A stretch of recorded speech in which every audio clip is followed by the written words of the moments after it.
2017 он төсвийн тухай төслүүдтэй хамт өргөн мэдүүлсэн энэ хууль дотор цэргийн албан хаагчийн тэтгэвэр хэмжээний тухай хуульд өөрчлөлт оруулах асуудал байгаа юм. Энэ асуудлыг аюулгүй гадаад улсын байнгын хороо, үндэсний аюулгүй байдал, төрийн цэргийн байгуулалтын байнгын бэлэн байдал, хэвийн үйл ажиллагаанд сөрөг нөлөө үзүүлж байна гэж үзэж энэ хуулийн төслийг хэлцэх шаардлагагүй буцаасан. Энэ хуулийг хэлцсэнтэй холбоотойгоор зэвсгүүчин, хөлийн цэрэг, онцгой байдлын байгууллага, тагнуул гээд тэр саналыг оруулаад тангаруулж үүрхүүлсэн албан хаагч дотор нэлээд хөдөлгөөн гарсан. 1000 гаруй офицер ахлагч нар албанаас чөлөөлөгдөх өргөлөө өгөгдсөн. Энэ өөрөө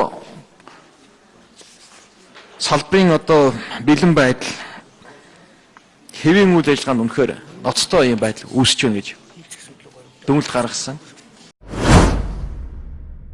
Тэгээд энэ асуудлыг байн төсвийн тодтголын үеэр энийг бол энэ асуудал хилцэх нь улс орны эрх хаш нийцэхгүй гэд улсын хурал шийдсэн байсан.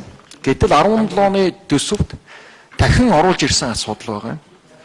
Тэгээ энэ саналыг яагаад удаа дараа гаргаад байгааг бид бас тагнуулын байгууллагад анхааралд авч ажиллаа гэж.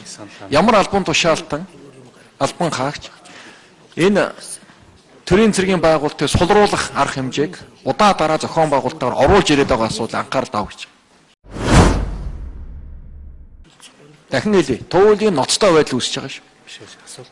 Үр дагавар нь юу вэ гэвэл хөлийн цэргээс тэр бүм төгрөг, батлан хамгаалал зэвсгүүчнээс тэр бүм төгрөг, онцгой байдлаас тэр бүм төгрөг хэмнэхийн тулд бүхлүүд нь энэ хамгийн доктортой байх. Ялангуяа онцгой байдал гэдэг нь маань эдийн засгийн энэ хямралт байдалд төрийг хамгийн доктортой байлгах энэ суур байгууллагуудыг бужигнуулах, албандаа итгэхийг сулруулах нэг ийм бодлого үе орж ирээд байдаг болчлоо л доо.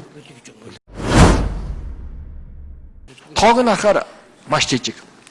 Тэгээд манай байнгын орон доор ярьж ямар санал гарсан бэ гэвэл энэ салбарын өөрийнх нь орлогыг 10 тэрбум төгрөгөөр нэмэгдүүлсэн. Сангийн яамны өргөн барьснаас илүү 10 тэрбум төгрөгийн орлогыг баталгаамал салбар ол. Антай холбоотойгоор энэ тэтгэвэр тэтгэмжийг хасах гэж байгаа нэг тэрбум гаруй төгрөгийн зардлыг бол хилцэхгүй байх нь зүйтэй гэдэг ийм шийдвэр гаргасан. Тэгэхээр энэ дээр ахаад хилцэхээр бас ахаад оруулаад ирлээ л дээ. Энэ талаар би асуух гээд.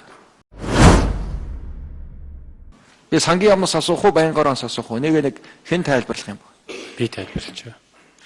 Яагаад ийм шийдвэр гаргав? Улсын хурал энэ асуудал хилцэхгүй буцаасан шүү тодтгол дээр. Энэ асуудал байж боломгүй гэсэн дахин ахиж оруулж ирлээ. Улсын хурал энэ асуудал хилцэхгүй буцаасан шүү тодтгол дээр. Энэ асуудал байж боломгүй гэсэн дахин ахиж оруулж ирлээ. Мэргэжлийн байнгын орон олон талын дүгнэлт аваад дүгнэлтээ гаргалаа. Гэтэл ахаад оруулж ирсэн. Би онцгой асуух байгаа. Хэн гэдэг албан тушаалтан ямар улсууд энийг оруулж ирээд зүтгүүлээд байгаа вэ гэдэг. Би онцгой асуух байгаа. Хэн гэдэг албан тушаалтан ямар улсууд энийг оруулж ирээд зүтгүүлээд байгаа вэ гэдэг.